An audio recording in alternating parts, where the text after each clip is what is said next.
Sudah satu tenang, itu api. Padahal ada sakit tapi pegang dan ya. Jadi ini partai Golkar menang. Saya satu bukan kalau panjang batuk jadi kita ucapkan terima kasih banyak. Ya, terima kasih kepada Bapak orang tua kami dari Desa Almuli.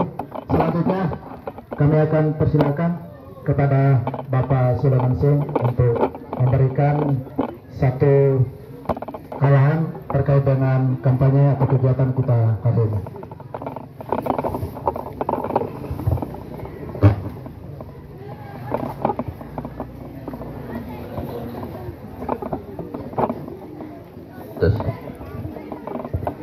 Sini ya.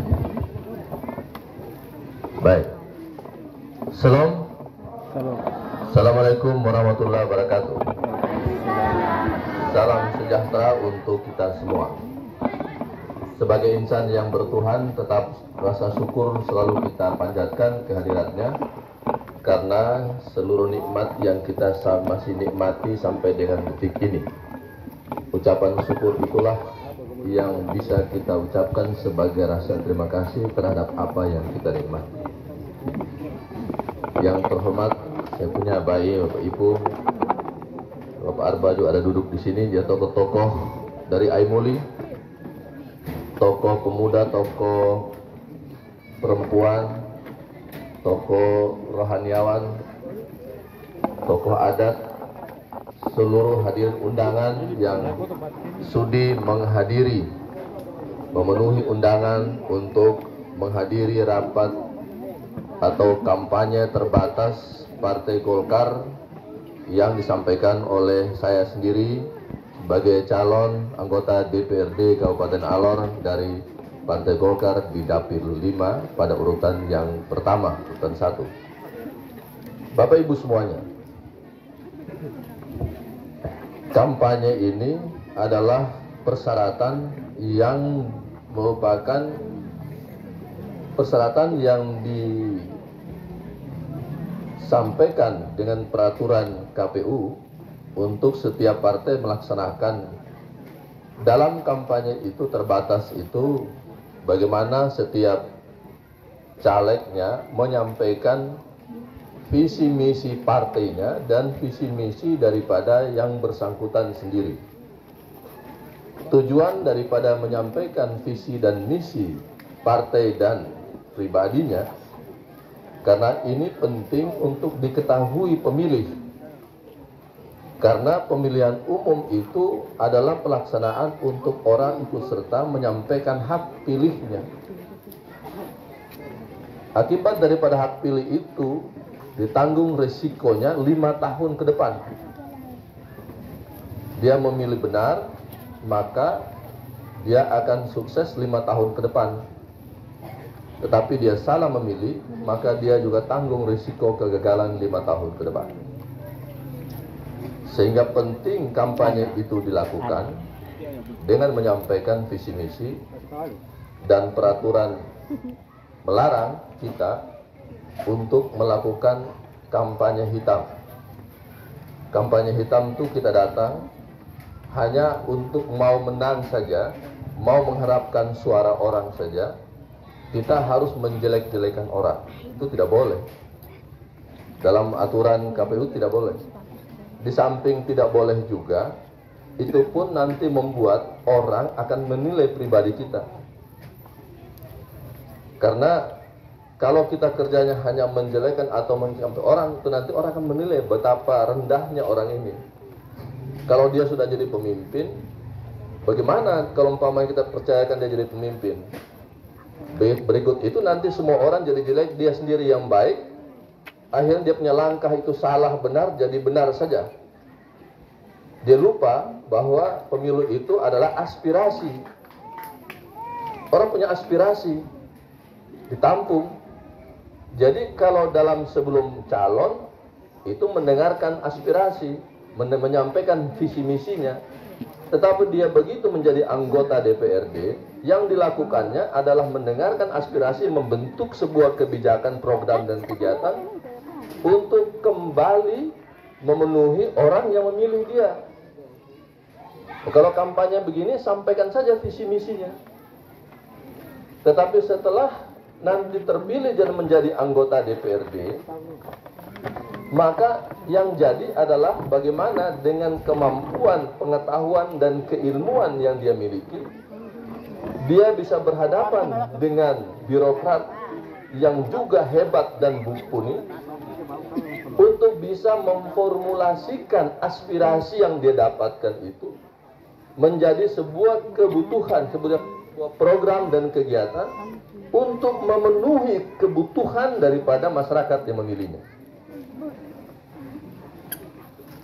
Jadi di negara kita ini kan ada 3 pembagian kekuasaan.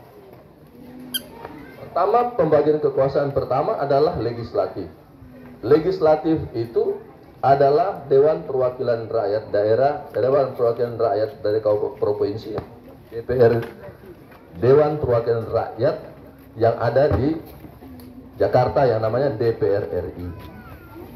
Tugasnya adalah membentuk undang-undang, membentuk peraturan daerah, baik ada di provinsi maupun di kabupaten.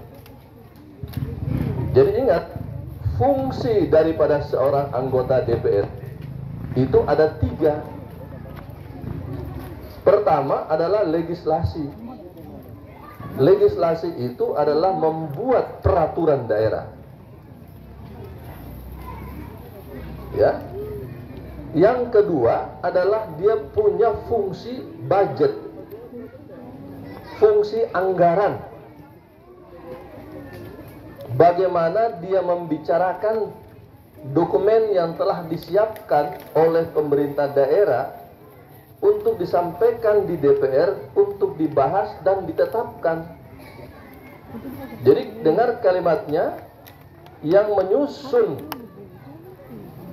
dokumen anggaran itu adalah pemerintah daerah, datang kepada DPRD untuk dibahas dan minta penetapannya. Ini yang datang, dokumen ini dibuat dengan teknik yang hebat. Yang sekolah dulu, pegawai negeri itu pegang tuh, sekolah dulu baru duduk itu, ahli dulu baru duduk itu. Lembar demi lembar itu harus disesuaikan dengan dasar hukumnya, dasar peraturannya, tidak asal buat. Kemudian dia bawa datang dengan teknik yang begitu besar, yang satu bukunya itu bisa setebal sampai kita punya 2 tangan berdiri begini. Datang ke situ untuk minta pembahasan dan ditetapkan. Bisa bayangkan kalau seorang yang ahli datang membawa dokumen, minta kepada orang ahli yang lain untuk dibahas dan ditetapkan. Kalau dibahas berarti yang ini ahli, yang ini ahli. Ini ahli birokrat, ini ahli legislatif. Mengerti tentang, orang bilang legal drafting, tentang cara pembuat undang-undang.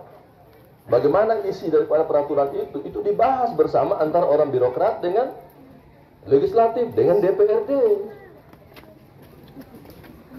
Jadi menjadi anggota DPRD itu bukan berbicara semangat menyampaikan apapun ini tutup, ini kiri hebat, ini kiri kanan, bukan itu. Hebatnya itu nanti baru kelihatan pada saat di ruang sidang itu. Karena di DPR itu 1 orang dikasih 1 meja dan 1 mic. Mic dikasih 1 orang 1. Untuk apa? Kenapa 1 orang dikasih 1? Karena per orang yang duduk itu, dia duduk di kursi yang itu karena dia dipilih. Artinya bahwa dipilih itu dihadapkan dengan begitu banyak peraturan dan anggaran itu. Bagaimana caranya dengan keahlian dia itu, dia mengolah di dalam pembahasan itu, muncul formulasi program dan kegiatan yang dibutuhkan oleh masyarakat lewat aspirasi disampaikan kepada dia. Bukan pidato yang kayak Soekarno itu. Kadang-kadang bukan banyak yang pidato Soekarno hebat waktu pidato. Tapi pada saat disuruh duduk untuk menyampaikan aspirasi itu, untuk bisa membuat sebuah program dan kegiatan, jadi kewajiban dia Halo? Mic itu tidak pernah berbunyi dari saat pelantik sampai terakhir. Ya? Kenapa begitu? Karena dikiranya mau jadi anggota DPRD itu hal yang gampang. Pokoknya kita naik dulu baru kita bikin. Tidak ada kalimat coba-coba atau mau belajar menjadi anggota DPRD. Gak ada. Karena jabatannya cuma 5 tahun. Jabatannya cuma 5 tahun. Tidak ada kalimat belajar di situ. Semua orang yang jadi anggota DPRD harus punya pengetahuan yang cukup. Saya kenapa sukses? Karena saya juga sudah segudang pengalaman dan pengetahuan yang cukup baru jadi anggota DPRD. Makanya saya punya mic tidak pernah diam. Kalaupun diam, mungkin lihat muka saya saja orang sudah tahu apa maunya saya. Jangankan saya berbicara, saya duduk dan orang datang menghadap saya saja, dia sudah tahu harus berbuat apa. Tanpa saya harus buka seluruhnya. Bapak punya aspirasi, Bapak punya wilayah dapil masyarakat butuh apa? Mari kita bantu untuk itu. Karena kalimat itu harus diucapkan untuk supaya saya juga mau membuka diri untuk memahami kelemahan dia. Ya, saya tidak perlu berbuka bicara, karena kalau saya buka artinya saya mengajari orang. Mestinya begini ya.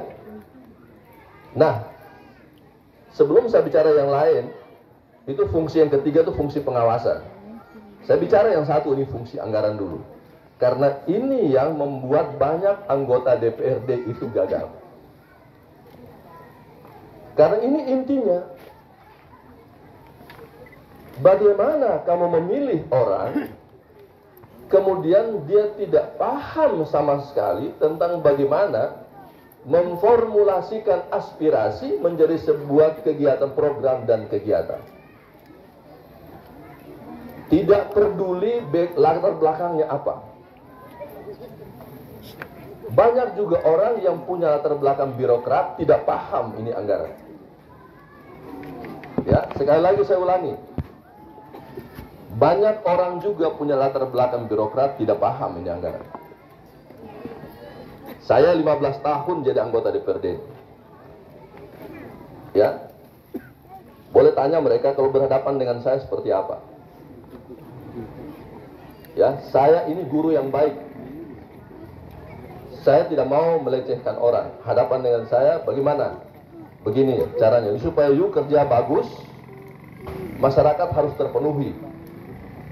Ya, supaya you bekerja bagus, masyarakat terpenuhi. You bagus di bidang eksekutifnya kerja dengan baik, birokrat kerja dengan baik, kami legislatif juga kerja dengan baik. Terbukti dengan apa?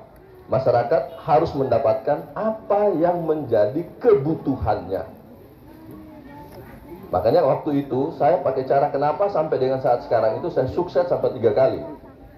Dan saya salah satu anggota DPRD yang ikut pencalekan dengan suara yang terus meningkat. Banyak yang ikut caleg setiap tahun suaranya makin turun, bukan makin meningkat. Saya 600 lebih pada 2009, kemudian 1100 lebih pada 2014, kemudian 1400 lebih pada 2019. Lihat, ini meningkat terus. Caranya gimana bisa sukses? Waktu 2009, saya hanya punya desa binaan 2 saja. Yaitu Ternate dan Pulau Buaya saja, yang saat itu dapilnya gabung seperti sekarang dengan Teluk Mutiara. 2009. Dan saya dapat hanya 600 saja. Kebetulan kawan-kawan saya 11 orang, semua memenuhi 400-400, akhirnya saya yang melebih sedikit 600 dan saya yang lolos. Ya, itu waktu itu desa binaan hanya 2. Kemudian pada 2014 meningkat, ya, menjadi kurang lebih 7 desa binaan saya. Ternate, Pulau Buaya, Ternate Selatan, Alor Besar, termasuk dengan Aimoli, Alang, Lewalu, tambah dengan Pura Barat. 8 desa binaan saya ini, mereka bantu saya lolos pada tahun 2014 dengan suara 1.100 lebih. Kemudian setelah saya lolos 2014 itu bukan berkurang daerah binaan saya. Daerah binaan saya bertambah. Ya, bertambah. Ada Levokisu tambah. Ya, ada Alila tambah. Ya. Kemudian ada Wamate tambah, Aimoli tambah. Ya. Sehingga menambahkan itu hampir 12 desa binaan saya menghasilkan 1.400 suara pada 2019. Saya tidak kerja untuk seluruh wilayah Abal maupun Pura dan Bola, bukan. Kenapa? Karena itu menyangkut dengan kemampuan kita bisa memenuhi kebutuhan daripada masyarakat. Itu gunanya kenapa Dapil 5 ini harus lebih dari 4 orang. Supaya apa? Berbagi tanggung jawab. Berbagi tanggung jawab. Tidak mungkin saya sendiri mampu untuk mengcover seluruh desa di Abal. Mustahil. Kecuali saya bupati. Kalau hanya anggota DPRD saya mustahil dari 22 atau 22 desa kelurahan itu, mustahil saya sendiri sanggup untuk mengatasi seluruhnya. Sehingga saya menggunakan sistem desa binaan saja yang memberikan sumbangan suara pada periode yang lalu, maka dia akan menjadi desa binaan saya dan saya akan perhatikan selama 5 tahun itu. Makanya saya bilang, kenapa saya sedikit tingkat kunjungan ke Aimoli itu sedikit berkurang. Ya. Karena memang saya pengen lebih maksimal. Saya tahu desa Aimoli ini banyak membutuhkan bantuan saya. Tetapi kenapa bantuan itu lebih banyak? Terus, kenapa bantuan lebih banyak lari ke Alang? Karena saat itu Alang memberikan suara saya hampir 100. Jadi mereka punya pertanian, saya kasih hand traktor, saya kasih seluruh fiber semua kebutuhan mereka, alat tukang, bengkel, semua saya kasih. Kenapa mereka sumbangan saya 100? Saya harus perhatikan itu. Tanggung jawab saya. Kenapa tidak Aimoli tidak? Tidak signifikan. Makanya saya belum menjadi perhatian saya. Tetapi kalau kali ini Aimoli memberikan dukungan kepada saya berjanji untuk kembali untuk membangun ini Aimoli. Ya. Ada peristiwa yang lalu yang menyebabkan saya tidak datang di Aimoli.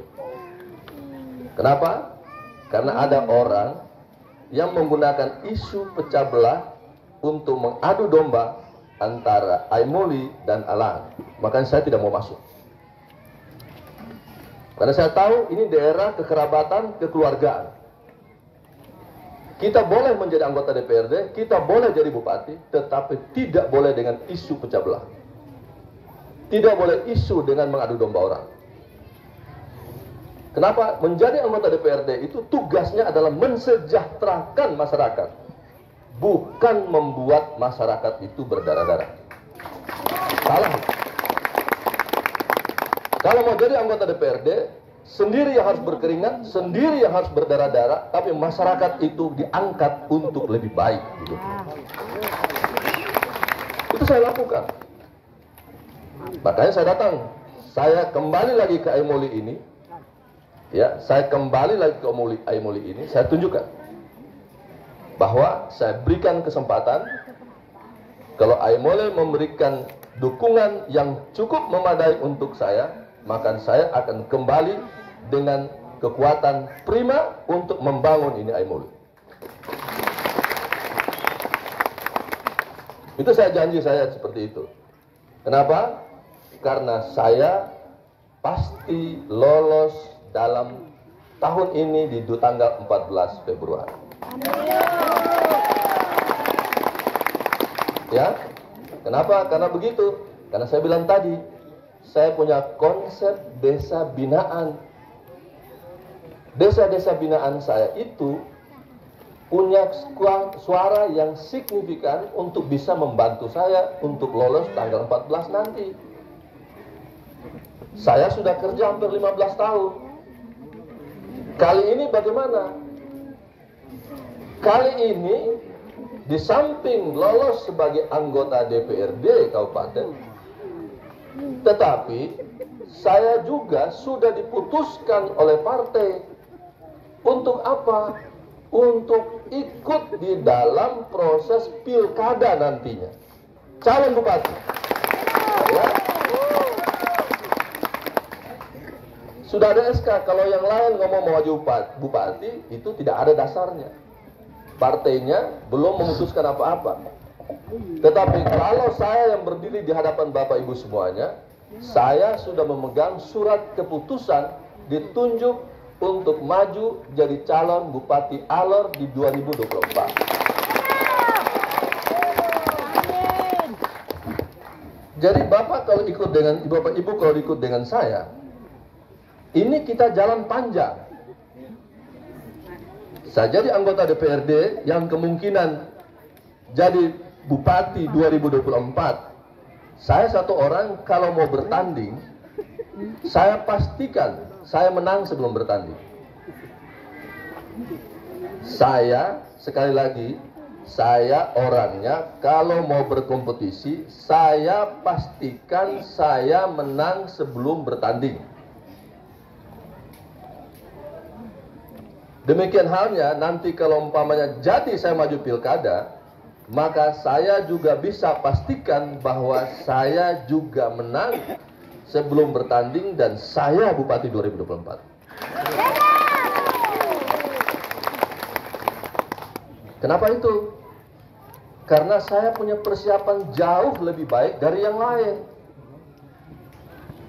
Ya, saya sudah dapat surat keputusan dan saya sudah disuruh partai kerja di legislatif untuk cari suara sebagai tanda persyaratan untuk maju ke sana, dapat kursi yang cukup. Kenapa? Untuk maju dalam pilkada itu minimal 6 kursi dukungan partai. Ya, 6 kursi. Kalau kita kerja dengan benar pada periode legislatif ini, maka bukan tidak mungkin partai akan memberikan kepada kita, silahkan ikut pilkada. Bagaimana kalau orang-orang yang tidak ikut di dalam legislatif, tetapi bilang mau maju pilkada? Dari mana? Orang bertanding ikut kompetisi dulu, ikut final, juara, baru pegang piala.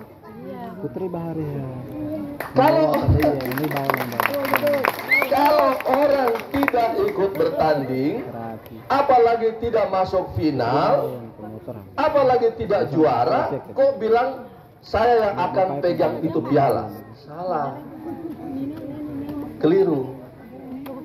Apalagi saya sekarang ini wakil ketua DPRD, pimpinan DPRD, yang waktu itu Desa Aimoli ini menyumbangkan bagi saya 44 suara, mendudukan saya sekarang jadi wakil ketua DPRD di 2019 kemarin. Artinya sedikit banyak Aimoli punya kontribusi pada kesuksesan saya di 2019. Saya datang untuk bisa warnanya lebih jelas, karena saya mau bertanding lebih jauh.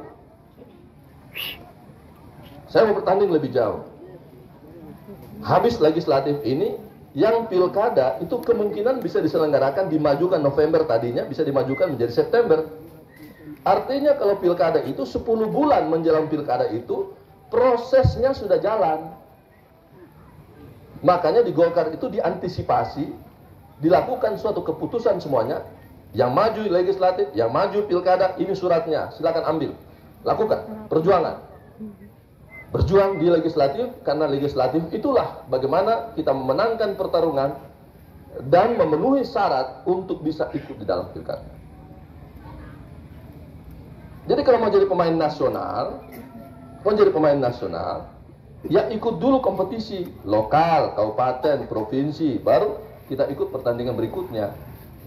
Supaya orang Sintayong itu, pelatih nasional itu bisa pilih 12 orang itu terbaik di antara orang-orang yang ikut.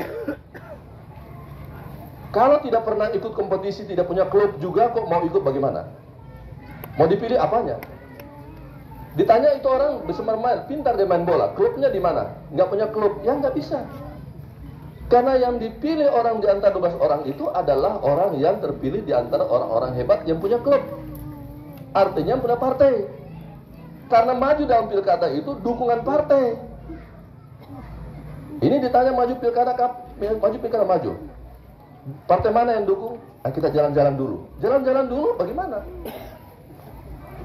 Yang ada itu berjuang, bukan jalan-jalan dulu. Kalau mau berjuang, pakai jalannya. Jalannya aja bersama-sama dengan partai. Silakan partai mana Anda pilih. Yang pasti Anda harus jadi kader partai itu untuk bisa Anda berjuang. Kalau tidak mendapat 6 kursi, maka harus koalisi. Koalisi antara partai-partai, bukan koalisi antara perorangan-perorangan. Salah. Saya sudah pimpinan DPRD, ketua DPRD. Sewaktu saya baca proklamasi kemerdekaan kemarin di lapangan waktu upacara 17 Agustus, hari kemerdekaan, Bupati berdiri di sana, saya berdiri sebagai orang membaca teks proklamasi. Bersebelahan. Dan apa yang terjadi? Setelah itu Bupati keluar, Pak Kateman, suara sudah kayak seperti Soekarno. Itu kan? Saya bilang, iya, betul. Dengan suara Soekarno, artinya Bapak akui bahwa setelah Bapak turun, saya pindah dari podium itu ke podium itu.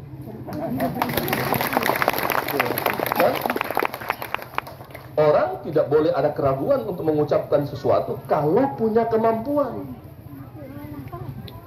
Kalau orang punya kemampuan mengucapkan sesuatu, itu sudah pasti karena dia punya perjalanan cukup panjang dalam proses. Kalau orang tidak mengikuti proses mengucapkan sesuatu, itu namanya mimpi namanya. Dan saya sudah memenuhi persyaratan itu karena sudah 15 tahun jadi anggota DPRD dan sekarang posisinya adalah wakil ketua DPRD. Dengan cara saya membina masyarakat dengan desa-desa binaan, maka peluang saya untuk maju jauh lebih besar dibandingkan dengan yang lain. Kalau yang lain masih cari partai, saya sudah punya partai. Yang lain cari surat dukungan dari partai, saya sudah dapat surat dukungan. Yang lain mau cari pembuktian apa-apa, saya sudah mendapatkan pembuktian dukungan. Saya sudah mendapat dukungan dari partai saya. Setelah saya lolos dulu, baru dilihat. Kalau Golkar cuma dapat 5 kursi, berarti harus dapat tambah 1. Kalau tambah 1 berarti harus koalisi dengan partai lain. Makanya kenapa kita tidak boleh menjelekkan orang lain? Karena nanti pilkada nanti kita perlu berkoalisi, kita perlu berkawan, kita perlu berkaitan dengan partai lain untuk mendapat dukungan. Kalau belum apa-apa kita sudah menjelekkan partai yang lain, itu nanti berakibat pada kita sulit mendapat dukungan nantinya untuk maju pilkada. Ya. Jadi dari sekarang itu berbaik-baik dengan orang, menyampaikan sesuatu dengan cara yang terbaik. Tetapi untuk membuat masyarakat jauh lebih pintar, itu perlu dikasih informasi yang baik, informasi yang jelas. Kalau saya berbeda dengan yang lain, kalau saya menyampaikan sesuatu yang buat masyarakat lebih pintar, saya tidak mau apa yang saya bicarakan dengan orang seolah-olah saya memedohi orang. Saya tidak mau. Kenapa? Karena saya juga perlu dikritik. Orang yang mengkritik adalah orang yang paham. Kenapa? Orang yang mengkritik, dia tahu bahwa apa yang dibicarakan ada kelemahannya di sini. Bapak bicara begini, tetapi menurut pandangan saya adalah ada kekurangannya di sini. Dari di situ orang pintar dan orang pintar saling menyampaikan dan saling kritik untuk apa? Untuk kesempurnaan satu misi. Di situ namanya orang dialog namanya. Tidak bisa kita menganggap bahwa kita akal aja orang. Biar orang itu ini kita akal, besok mau jadi apa terserah. Oh, nggak bisa begitu, salah. Kasihan nasib orang. Orang mengharapkan kesejahteraan lebih baik 5 tahun ke depan, tetapi karena orang kita membuat orang terbuai dengan kalimat kita yang aneh-aneh, menyebabkan harapan orang itu disampaikan kepada kita. Kemudian harapan itu menjadi sebuah hampa saja, tanpa sesuatu apapun yang balik untuk memenuhi kebutuhan daripada masyarakat yang memiliki kita. Jangan dianggap itu ringan. Itu sangat berdosa. Kenapa? Karena hilangnya harapan orang selama 5 tahun untuk jadi lebih baik. Ingat Bapak, jadi anggota DPRD itu ada 30 orang di antara 150.000 orang pemilih. 150.000 orang alor yang punya hak memilih dan hak dipilih. Bukan saja orang 150.000 itu bukan punya hanya hak memilih saja. 150.000 orang dewasa hak memilih itu, dia punya hak memilih dan hak dipilih. Tetapi kemudian hanya 200-an orang yang menjadi orang yang punya hak dipilih, 150 sekian orang menjadi hak memilih, kemudian muncul lagi kerucut sampai ke atas, lahirkan 30 orang hebat. 30 orang hebat, catat itu dengan baik-baik. Anggota DPRD 30 orang itu orang hebat. Tidak ada kalimat tidak bisa. Yang ada kalimat 30 orang itu kalimat bisa. Tidak bilang tidak bisa.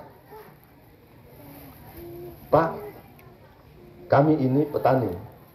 Kami butuhkan untuk alat-alat membantu kami untuk bisa melancarkan kita punya sebagai petani. Aduh, ini mohon maaf Bapak, saya ini juga harus berjuang. Oh, nggak ada cerita itu. Karena ingat Bapak, 30 orang dari 150.000. Itu orang hebat, orang luar biasa, bukan orang biasa-biasa. Tidak biasa lagi. Kalau dia orang biasa, dia berada pada posisi rata 150.000 orang. Tetapi dia sudah beranjak pada kerucut paling sedikit di atas 30 saja yang di atas. Dari 150 sudah di atas 30 orang. Disaring tinggal 30 orang. Itu 30 orang itu tidak ada kalimat untuk bilang tidak bisa. Bapak bisa kok. Ini Bapak kita punya ini, tolong dukungan kami kan ini banyak muda dia butuhkan ini, orang ini alat pertanian, ini alat untuk tukang, untuk alat bengkel, alat ini. Aduh. Mohon maaf ini anggarannya tidak ada anggarannya. Bukan anggaran tidak ada. Saya sudah bilang tadi, buku anggaran itu 2 buku, satu bukunya itu setebalnya tuh hampir setengah 30 cm satu bukunya. Dia lihat saja disuruh mabok. Itu buku itu butuh pengetahuan yang cukup untuk bisa membacanya. Akibat daripada dia lihat bukunya saya dia sudah mabok, dia tanya ke birokrat itu. Masyarakat saya ini ada minta ini kira-kira bisa kok? Itu sama dengan Pak Ogah di pinggir jalan, bisa kok? Ada kok? Itu sama, itu kalimat sama. Orang ada kok Pak? Ada apa? Bisa kok? Nah, itu yang nanti orang birokrat bilang, aduh Bapak mohon maaf Bapak, tidak bisa tuh. Semua sudah ada di situ, jadi Bapak cari. Tidak hisap masyarakat ini butuh ini, butuh ini. Itu yang Bapak sudah ada di situ Bapak. Sudah ada di situ. Karena semua sudah disusun, uang itu sudah terbagi habis di dalam buku itu. Dia sudah susun semua dalam program dan kegiatan, makanya dihadirkan di meja Anda untuk dibahas dan ditetapkan. Anda mau bahas enggak? Anda paham bahas tidak? Saya kalau belum ada yang saya tidak mau. Ya, tidak mau silahkan saja. DPR kalau tidak mau bahas itu barang, sampai lewat tanggal 30 November, umpamanya anggaran tahun 2024, kalau tidak dibahas sampai dengan tanggal 30 November 2023, maka DPRD dan Bupati tidak digaji selama 6 bulan. Bapak bisa bayangkan? Makanya kalau pemerintah itu supaya cepat DPRD itu pada bulan Oktober menjelang 1 bulan masa batas waktu berakhirnya masa pembahasan, baru mereka ajukan ke DPRD. Ya, yang tahu, yang pintar ya silakan. Yang tidak tahu ya silakan duduk kok dengar. Orang Palu selesai, amin pulang. Baru pulang, baru lu jalan-jalan pergi lu pun desa yang kemarin orang pilih lu itu. Bapak, bagaimana Bapak? Aduh, susah. Ini barang tidak ada dana. Tidak ada. Tidak ada dana. Kita punya dana yang terbatas. Kita sudah minta tapi aduh, mohon maaf ya, nanti tahun depan lagi.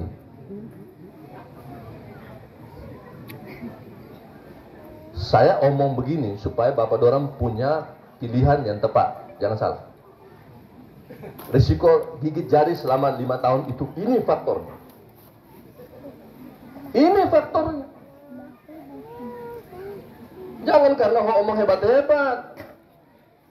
Saya akan berjuang begini, saya akan berjuang apa? Lu kira ini 10 November 45 di Surabaya sana kalau lu berjuang berdarah-darah?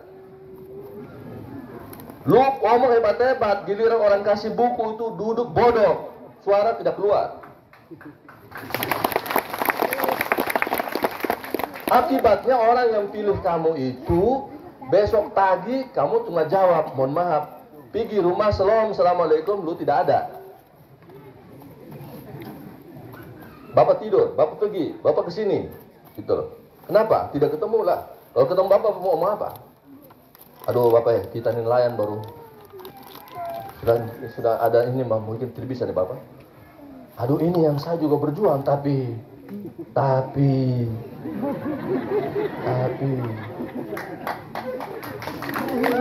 ini sama dia tahu gitu loh. Orang DPR itu tidak boleh tapi apa maunya? Oh ini begini nih, siap besok. Berapa orang situ? Hitung dulu ya. Ini barang terbatas, jadi kalau mau datang besok ada kamu ada 10 orang, mungkin 3 orang dapat duluan.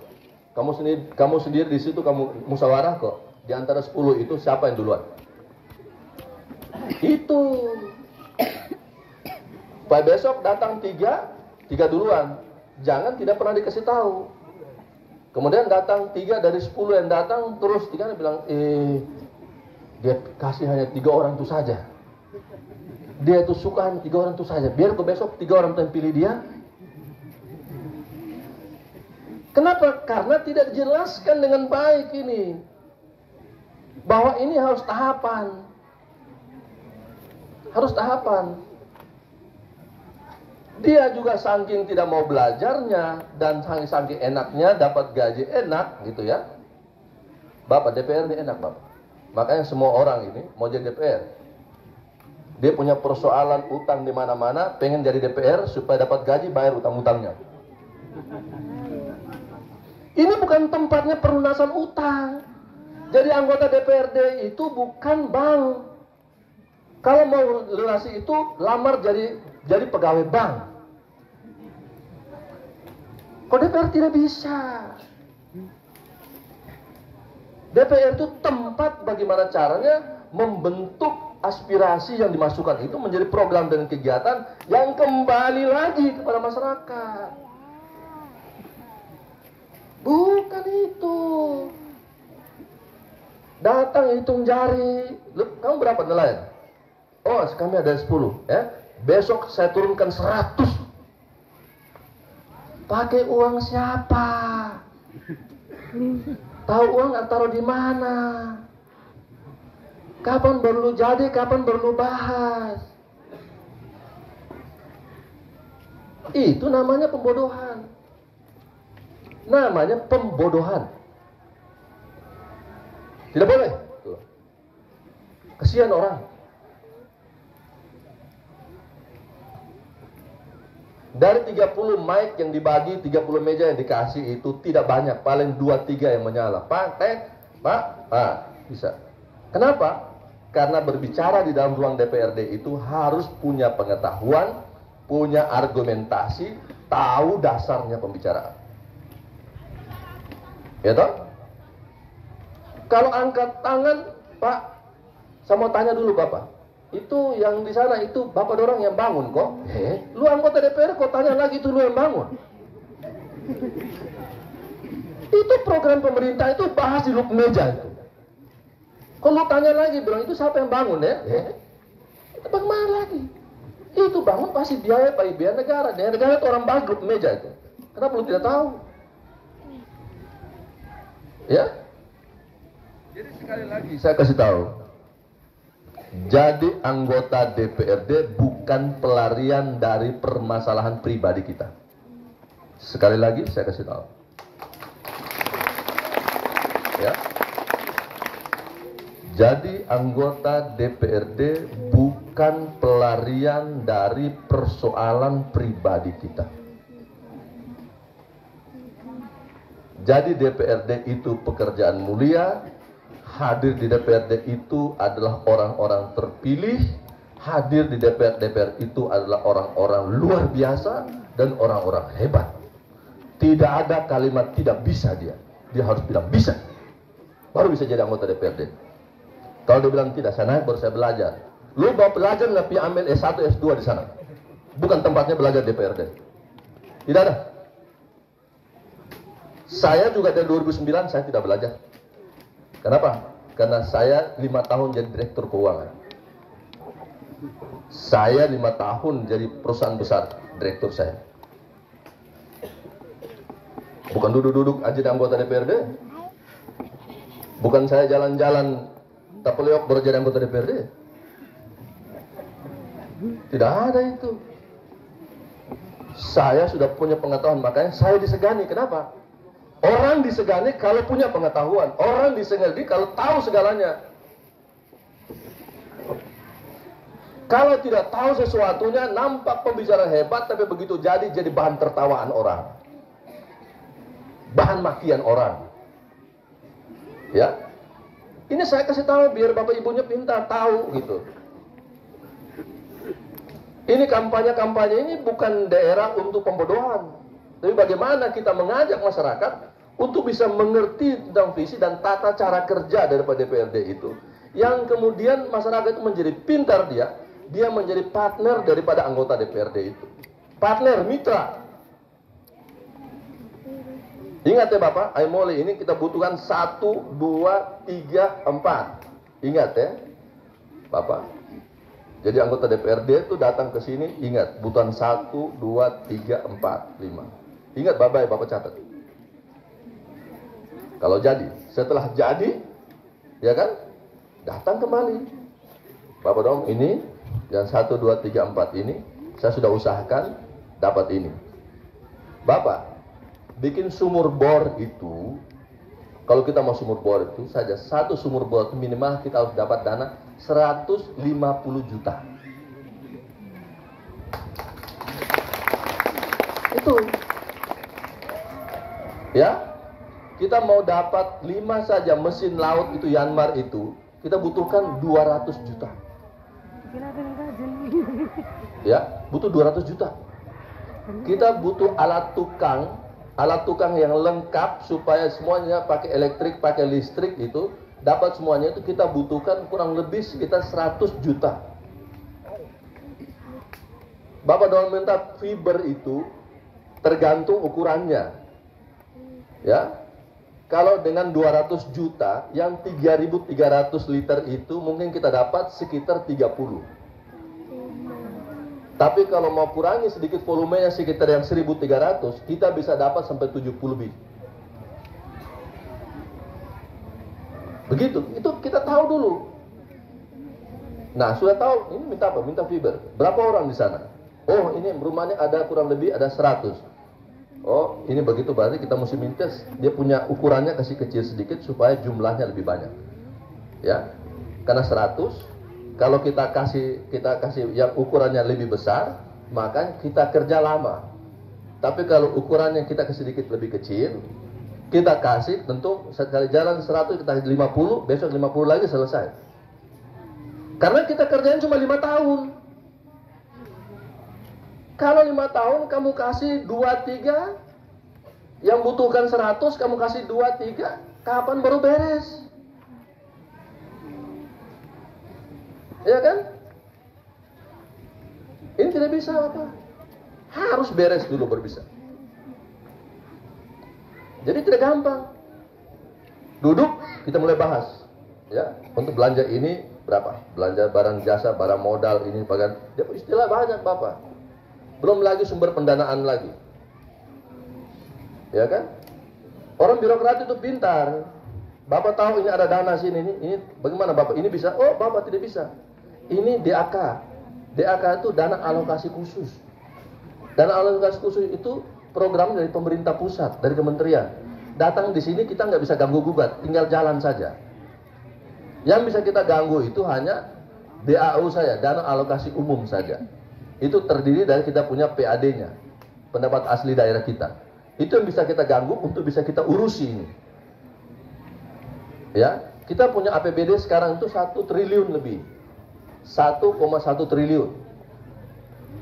Gaji pegawai yang hampir 7.000 orang ini, tambah lagi dengan honor, itu kurang lebih sekitar 400 sampai 500 miliar.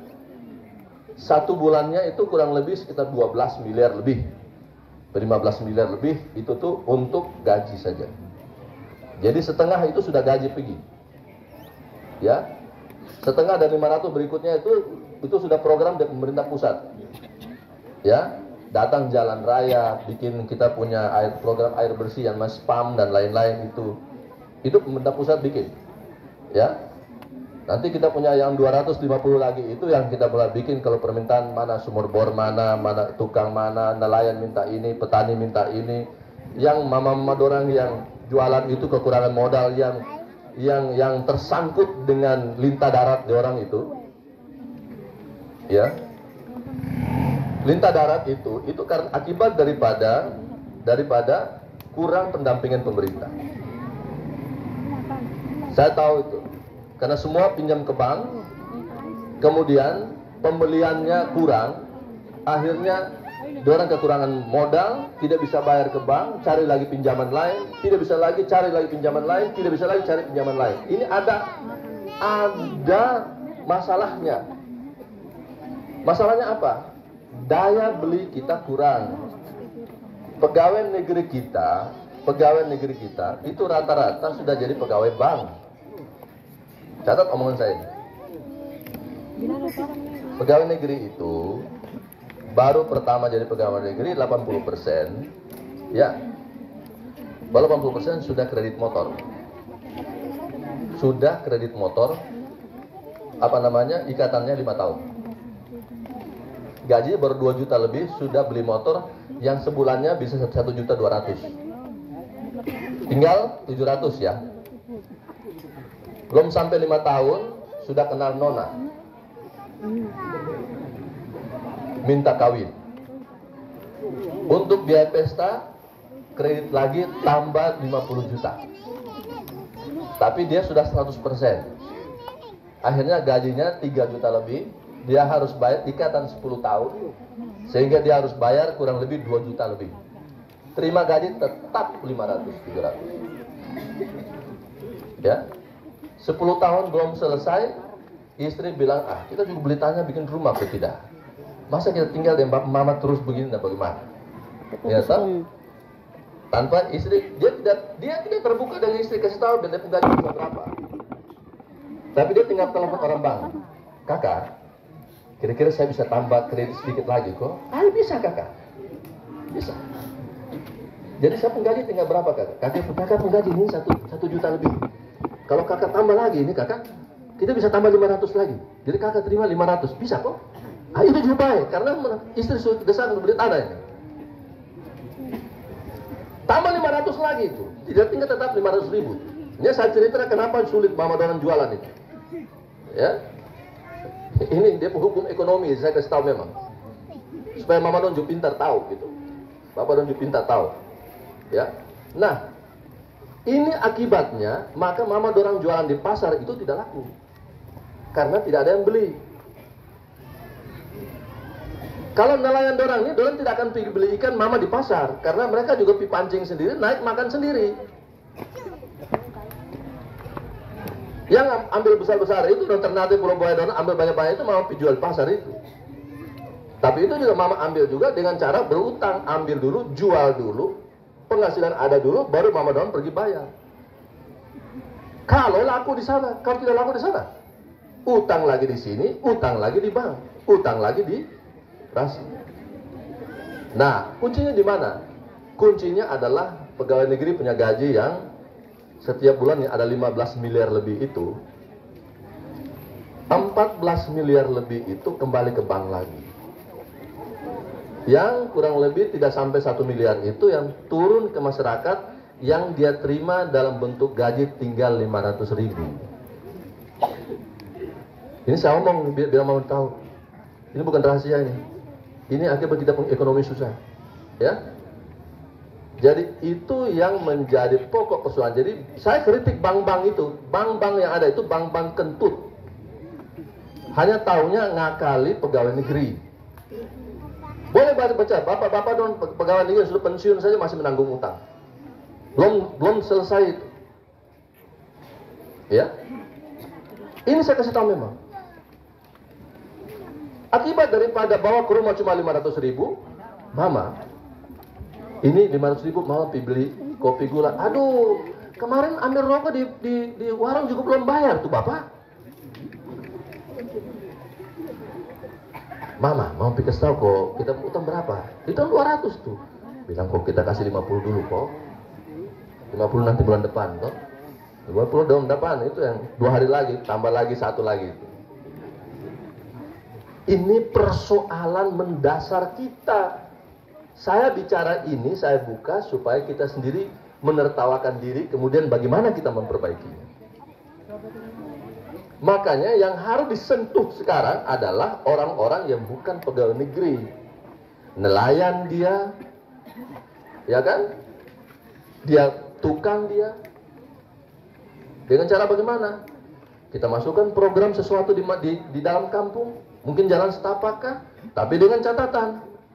Jalan setapak masuk kampung itu tidak boleh orang dari luar kampung yang kerja. Orang dalam kampung itu yang harus kerja. Dia mau pegang skop tahu atau tidak, tetap dia harus kerja.